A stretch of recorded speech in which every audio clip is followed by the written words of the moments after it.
For all of you that you joined this invitation here to come back to listen to my talk, be here. It's a great pleasure for me to give over my experience I collected in the field of treatment of also stroke patients, lots of stroke patients, using different methods methods I would like to introduce you today, because I got the experience that you all know who had stroke. Who had stroke? Who is a caregiver? For all of us, the stroke survivors, the caregivers, the people who didn't have stroke, it's important to do anything to train the brain to avoid a next stroke, for example. And that's the thing I got as an experience, that most of the treatments, of course, you all appeared, you all used, were very helpful to you to come back to normal life, to better life, to survive the complications after stroke. Without all the therapies you have done, you wouldn't be in a condition to be here, maybe. Maybe you would be dead as well. And so it's very nice to see what rehabilitation can be do. But you have also collected the experience, I think, that all the treatments you got, most of the treatments you got, were targeted on the muscle system, on the joints, on the movements. What about the brain? The reason for the stroke was in the brain, not in the muscles. And so I got the questions, or built up the question and asked what can be done to improve the treatment of patients after stroke, to involve the brain in this kind of treatments as well. Because everything what can get realized by peripheral trainings in the muscle systems might get realized by activation of the brain.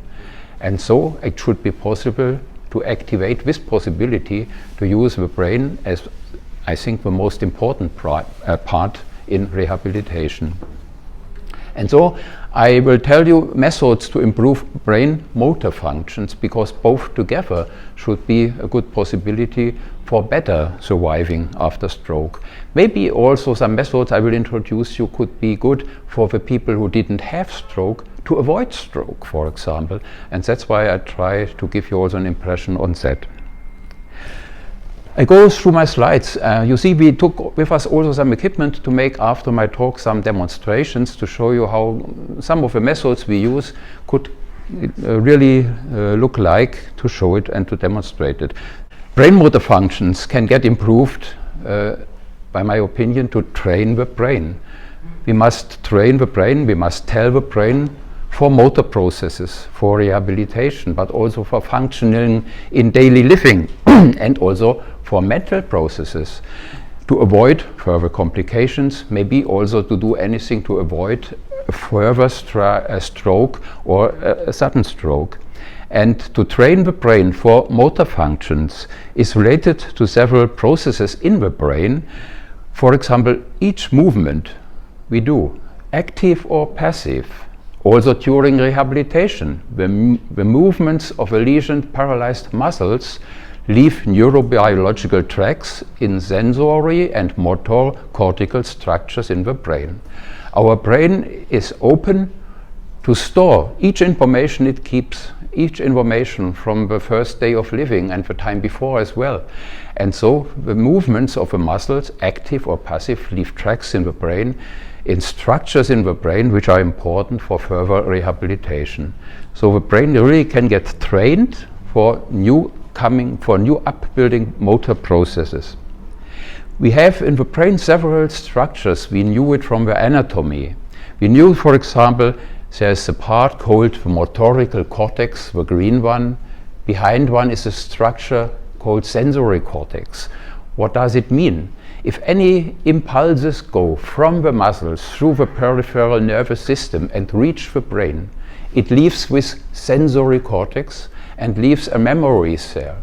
And this memory enables the brain to start a new activation of all our muscles by activating the motorical cortex. If our brain makes the decision to move the thumb or the left leg, the information is stored in this green part of the brain to activate corresponding muscles to do it. And we have more centers on the surface of the brain. The one I just told you, the motorical area, the sensorical area. Then there is a big part for the speech.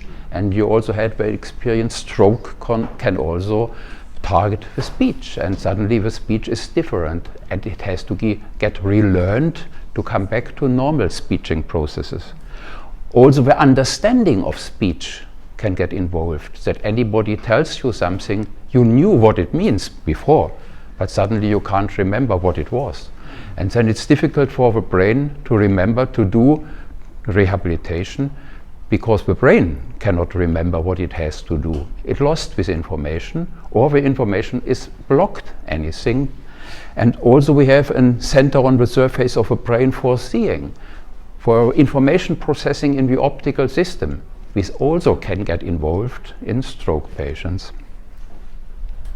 And this part, this green structure, you remember I showed you, is divided in several organ systems. All of them we have. All of the muscles we have are the motoric activation of all the muscles we have is just realized in this green part I showed you before. You see, it comes from the toes, ankles, knees, hips, shoulders, elbows, thumb, neck, lips, jaw, tongue, again, everything. And if you try to demonstrate this practically, it looks like that. Most of the muscles, all of the muscles are represented in this green part on the surface of the brain.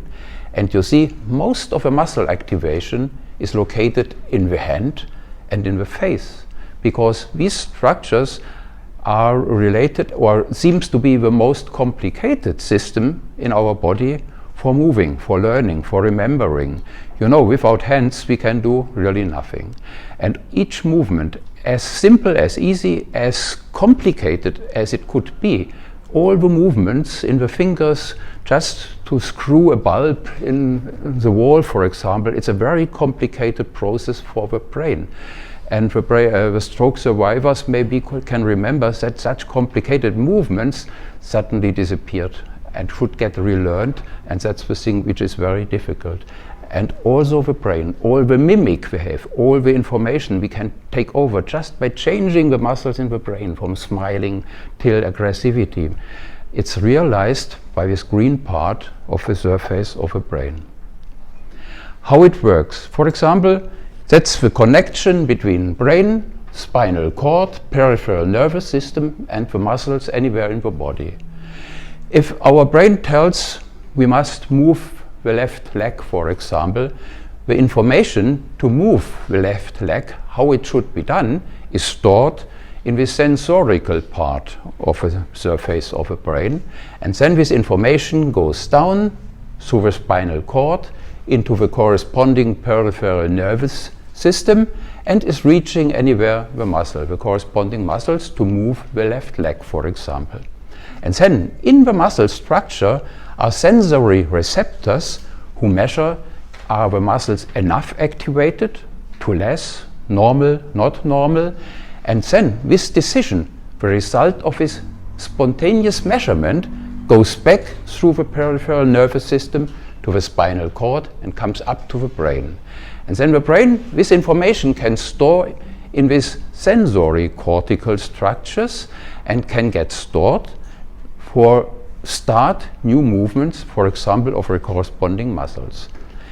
And if anything is happen, or a lesion after stroke there will be, then all this information just to move this muscle is lost suddenly. And then it's not possible to move with muscles, to move the left leg, for example. How it works, just another example, maybe this symbolic patient will catch a fly. The fly comes on his hand, and his idea is, if she arrives my hand, I will close the hand to catch this fly. If his brain and his muscles could work normal, it could be possible. Not every time, because the fly is very fast. But you can also be very fast. You can learn it, you can fly, flying zoom zoom, and can catch it, for example.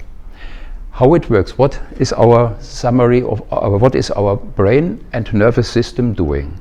If a fly comes down and moves on the hand, this information goes through the peripheral nervous system to the spinal cord, and this information, a fly arrived nearby my hand, goes up to the brain. and it passes several structures in the brain. At first it passes the so-called hypothalamus. There, vegetative regulations suddenly can get improved. And vegetative regulations also improve the thermal regulation, the activation of sweat glands. You all got the experience. If you will do a complicated movement, for example, it can be possible, suddenly you have sweat on the head. And this is done and realized in this part of the nervous system.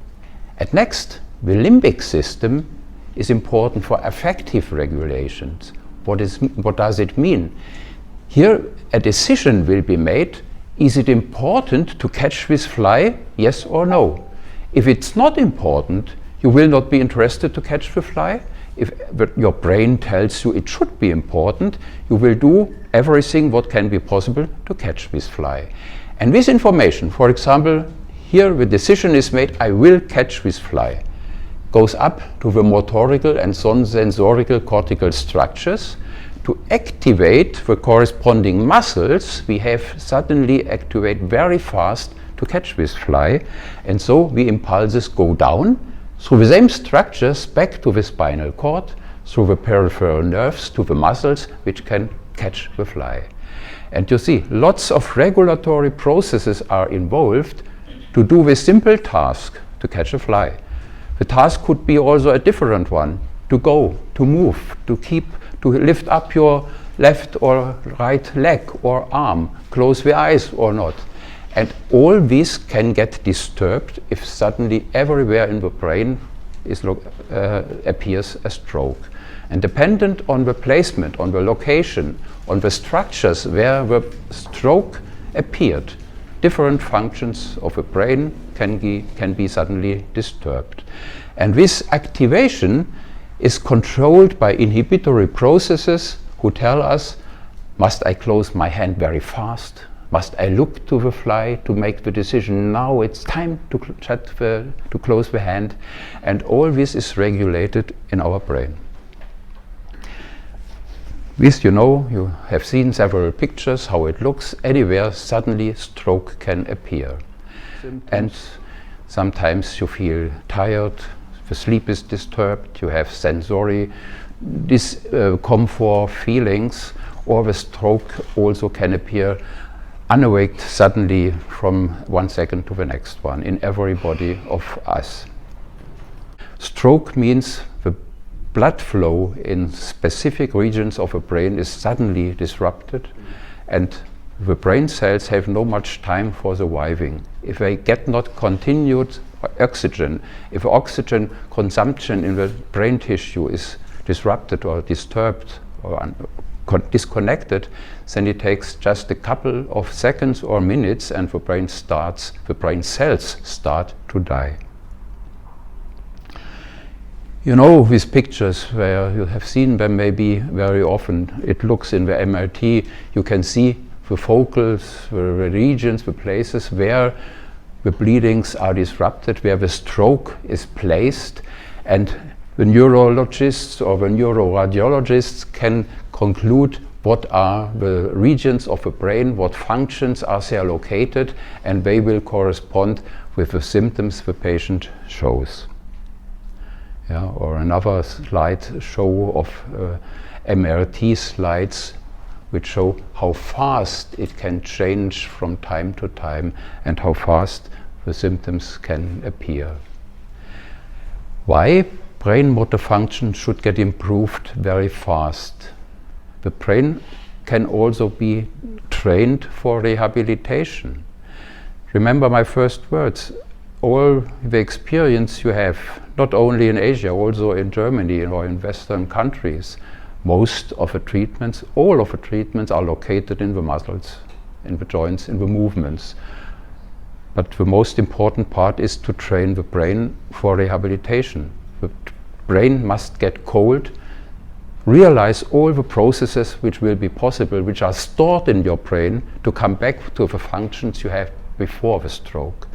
So the functional reorganization or compensatory reorganization, also the possibility to build up new sensomotorical pathways will be possible. It should get done. And it should get done not years after the stroke, after years of motorical rehabilitation. Maybe at the same time would be the best. Maybe before motorical rehabilitation starts, the brain should get told, remember all the things you learned in your life you could do before the stroke. Do everything to do it again. And that's the idea I had, to find out methods, therapeutic methods, to tell this information to the brain. You know, the brain cells die very fast. It's not the primary problem. Also in the healthy brain, it's a result of measurements of a neurophysiologist showed us that every day in the normal healthy brain, from childhood till elderness, die 10,000 nervous cells. 10,000 every hour, suddenly, every day, everywhere, anytime. But it doesn't matter.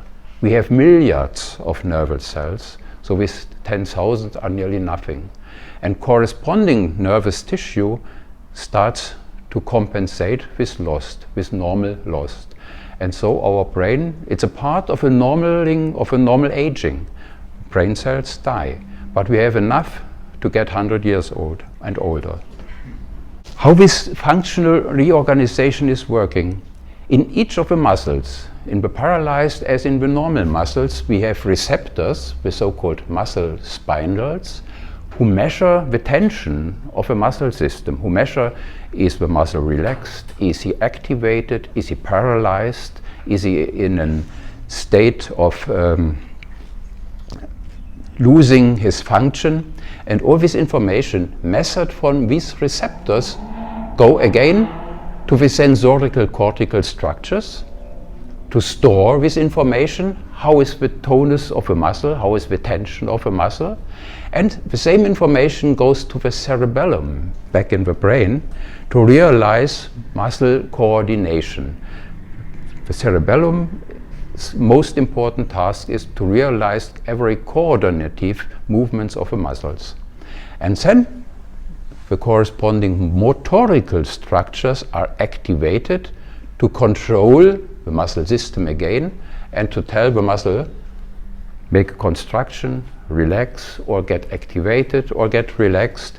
And this can get learned and learned the more this is treated, the more this activation, relaxation, movement of the muscles are done.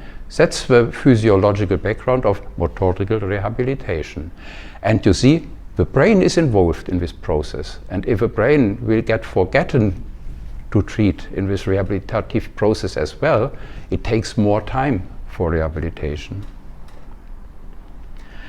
That's a picture which just shows the functional MRT during the movement of specific muscles. It's a normal patient, a patient after stroke, but pre-rehabilitation, and a stroke patient post-rehabilitation, after rehabilitation. And here we see the activation of corresponding structures of the brains. If specific muscles get activated, the brain tells move these muscles. After stroke, before rehabilitation started, we see it gets less. The activation in these structures get less from hour to hour after the stroke.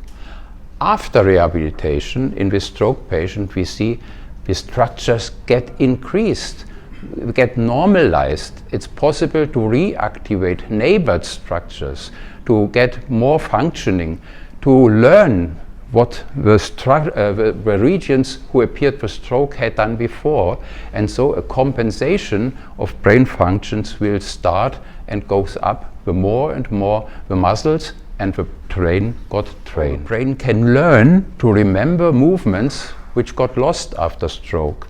You can move the fingers in specific way. You can measure the muscle activities by surface electrodes on the muscles on the fingers, for example. The patient can see his activation of EMG, electromyographic activation in his muscles, and the brain realize what's happened in the fingers. And then the brain remembers with movements and learns to activate corresponding systems or corresponding regions in the brain to do this job, to improve the finger movements or the movements of a leg or the movements of a muscle where the stroke was located or is located.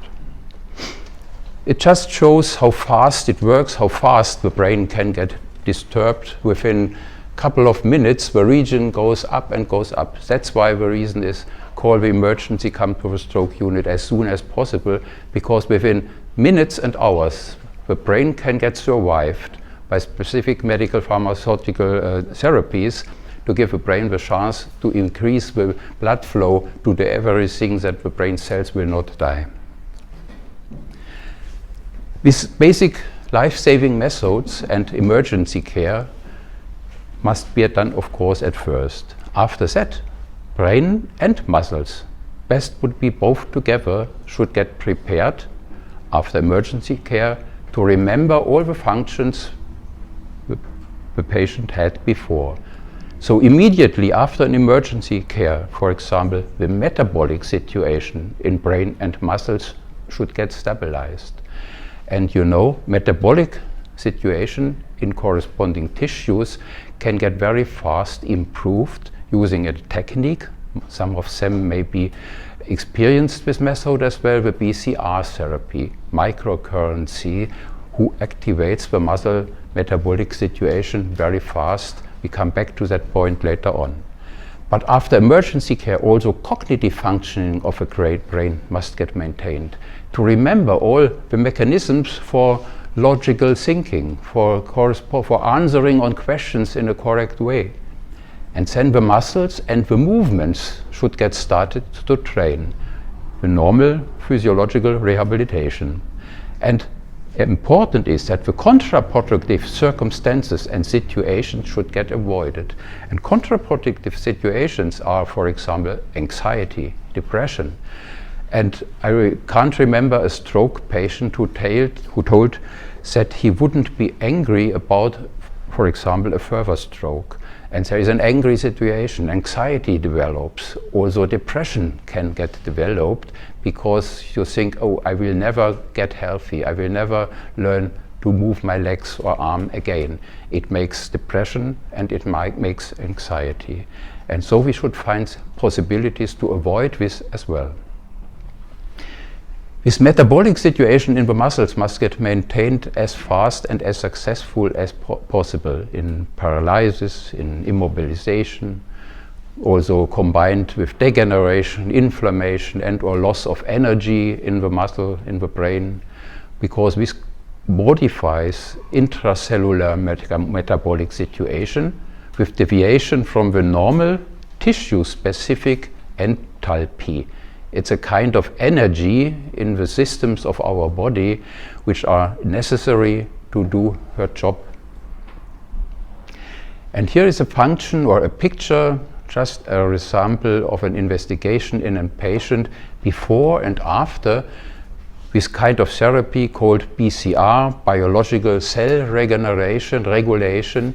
It's a common and effective method to normalize and to maintain brain muscle metabolism. Here you know maybe the techniques. We just will make a demonstration after my talk using this kind of machines, home machines, which show that metabolic situation here in a patient before treatment is in a very bad range. Normal would be between these two black dotted lines. After a single treatment, it's possible to come back with metabolic situation in normal ranges. What does it mean? If you place the electrodes for this metabolic reactivation on the muscles are better prepared to realize further rehabilitation, physical rehabilitation. If you learn the cells of the brain to normalize the metabolic situation, the brain is able to come back to all the things like it has been done before. Now, for example, 3 investigations or 3 treatments with BCR in 3 days followed up, just 1 treatment a day, about 24 minutes. First day we have seen really bad values concerning these metabolic parameters measured in the tissue of the muscles. After the second day we see it will increase. After a third day, all reached in the normal ranges.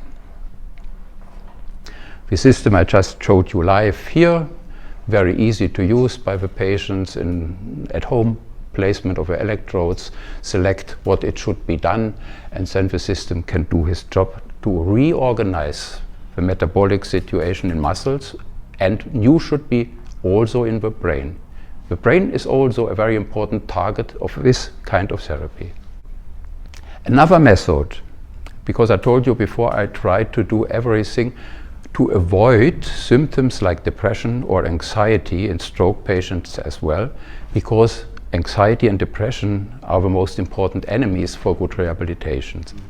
And so biofeedback is a method where biological signals of a body can get measured and can get online showed to the patient, so he can see how specific body functions are working online at the corresponding time. And for example, a parameter called electrodermal activity. It's the activity of a sweat glands we have in the fingertips, measured like that. An amplifier who measures with the signal and sends the signal to the computer to show it on a screen, and so the patient can follow up the activity of a peripheral nervous system which regulates this parameter and can show the patient, can I relax or not? If a patient cannot relax, we can interpret this as a possibility to become steadily stressed, to be not stress resilient, to be anxiety, to live in anxiety situations, to feel depressive symptoms, then this value will increase. In this example, we see this parameter in a pre-stimulus value in a normal range, and here a stress test and stimulus, test and stimulus appeared, the signal increased. I told the patient, now relax, and he could relax as well. And the more a patient can learn to relax by himself, is the brain able and open for new information processings, to learn and to remember regulatory processes in the brain which got lost by stroke. And so the brain is more able to remember these lost processes, the more it can get really relaxed and avoid stress and anxiety. So this technique is a kind of cognitive functioning of a brain must get attained. The skin conductance level reflects the level of psychological and physiological arousal excited by by cognition or emotion. And measuring the skin conductance is based on the sweat glands located on the hands, also on the soles of the feet, respond primarily and very fast when the body is specifically activated and also disturbed by anxiety, stress or depression. The more the body is activated, the more sweat is secreted by the glands. The sweat is comprised as salt water, which can conduct electrical signals in the skin. And so the electrical signals, the more the sweat is produced, the greater the flow of electricity will be. And this skin conductance measures electrodermal activity, responds quickly to emotional and psychological signals or stimuli, very quickly, within a second, for example, and that's a thing we can also demonstrate after the talk. Here just an example how a patient, it was a stress patient and a patient with anxiety. He had a stroke years before and was very exhausted about and worried about, I hope I will not get a further stroke. Steadily he was living with this kind of anxiety, I hope it will not come back. And it was a normal volunteer. Please just only look to the two black curves. In this patient I did the following. I asked them at first, try to relax for 5 minutes. It's not so easy. We can try it later on. If I tell you to relax for 5 minutes, what is the patient is doing at first, looks to the watch, not longer, 5 minutes he told. That's the first kind to improve the stress, and he can't relax. Relaxation should be done without a watch or without time. The normal person could relax because this measured electrodermal activity went down. The stress patient and anxiety patient could not relax. The electrodermal activity slightly increased. At this time point, I told the patient, within the next minutes, a stress stimulus will appear. I didn't tell what. The normal reaction is a sudden increase, and then he comes back to the normal state appeared before. The anxiety patient, after the information, a stress stimulus will appear, this value further increased. Then the stress stimulus appeared. It was just a kind of mathematical calculation. For example, I told him, try to calculate 230 minus 17 and so on. It's a very hard task because we forgot to calculate by the head. We have the mobile things which help us to calculate. It makes stress in the normal as in the patient as well. After a couple of seconds, I told stop to calculate and try to relax again for a couple of minutes. The normal patient or the normal volunteer could come back and could relax, similar way like before. The patient with anxiety and stroke after stroke could not relax. He was kept up after stress in increased conditions of his value. It shows he is very sensitive on further stress. The more stress he appears, the anxiety will increase. That's an example for biofeedback of activity of a muscle system. Electromyographic activity measured on the surface of muscles by electrodes. And here we see a patient with spastic paralysis 3 and 4 weeks after training using all the methods I introduced. We see two things. We can measure the activity of the muscles in microvolt, the absolute activation. Here it was 11.7, here it was 19.1. We know a muscle is relaxed when we measure 3 or less microvolt. So this patient could not relax his spastic paralyzed muscles. And we see lots of spontaneous activations in the muscle system, which is the background for the spastic paralysis. After training, using the methods to relax the brain, to activate the metabolic situation by BCR in the brain and in the muscle, both systems were able to learn to keep relaxed. And 4 weeks later, we see the muscle activation or the muscle activation measured in microvolt decreased from 11 to 6, on the other side from 19 to 8, nearly in the normal values. Not really normal, but much less than the time before. And the amount of spontaneous activations is dramatically reduced.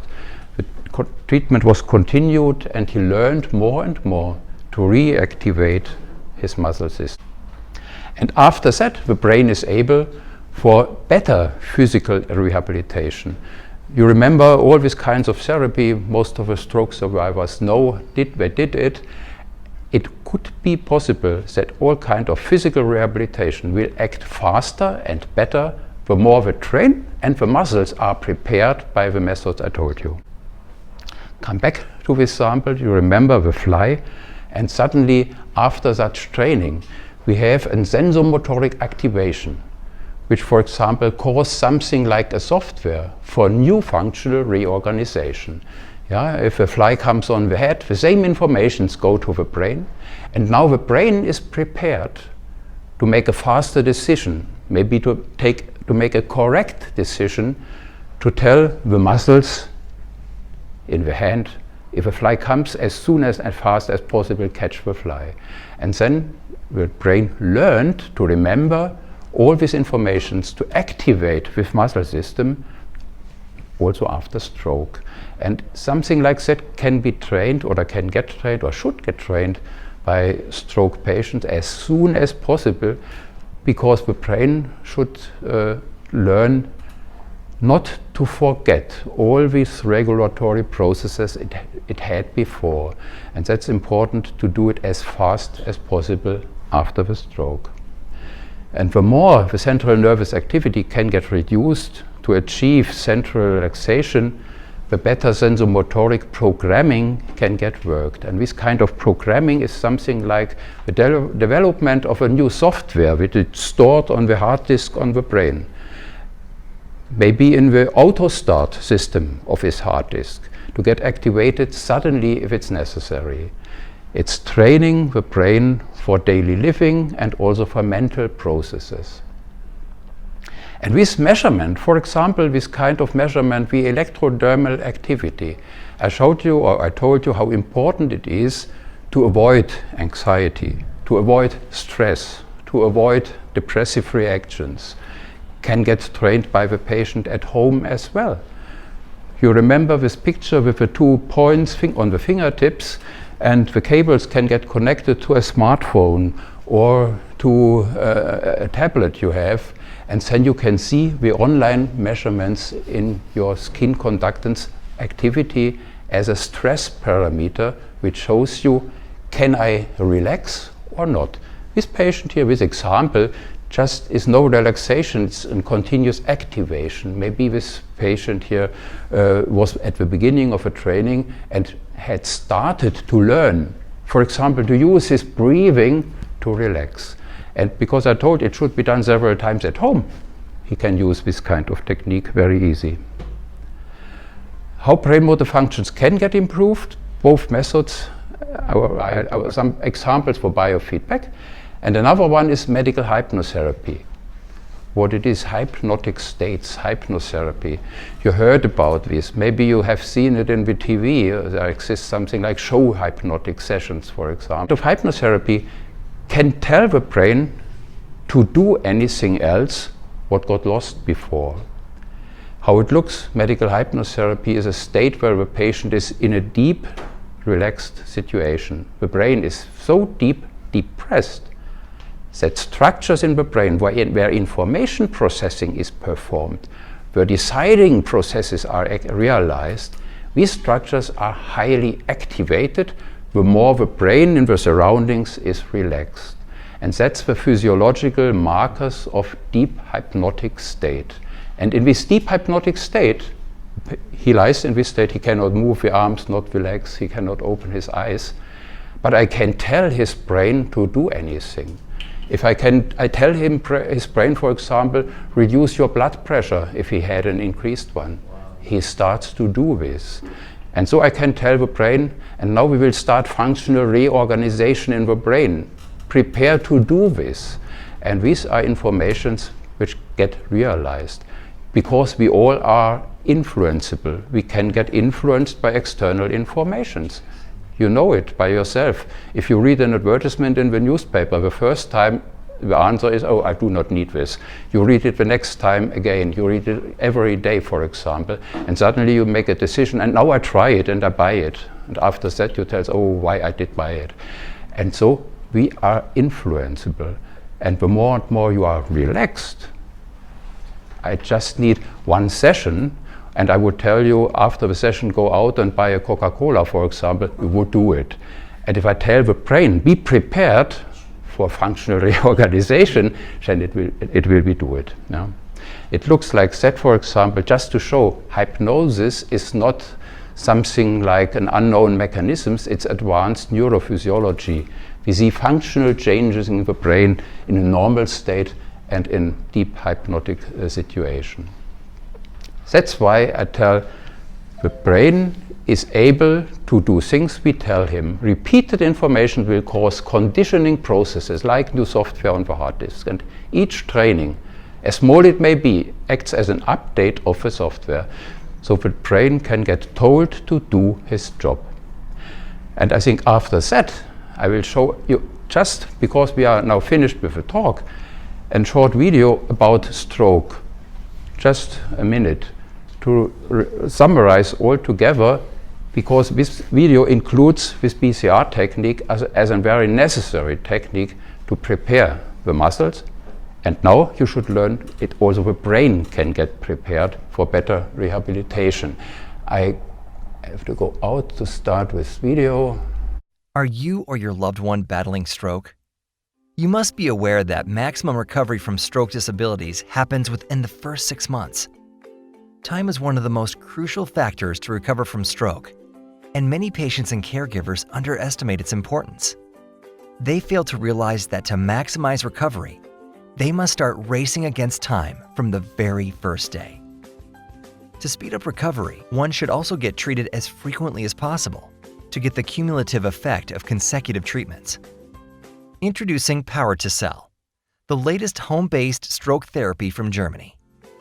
The Power to Cell system works at the cellular level, regulating disrupted cellular metabolism. While conventional stroke therapies like massage, exercise, stretching, electrotherapies largely focus on external physical stimulation, Power to Cell strengthens the body's self-healing ability from the inside. Adding cellular therapies with cumulative effect can thus accelerate stroke recovery. Use Power to Cell to maximize recovery from strokes.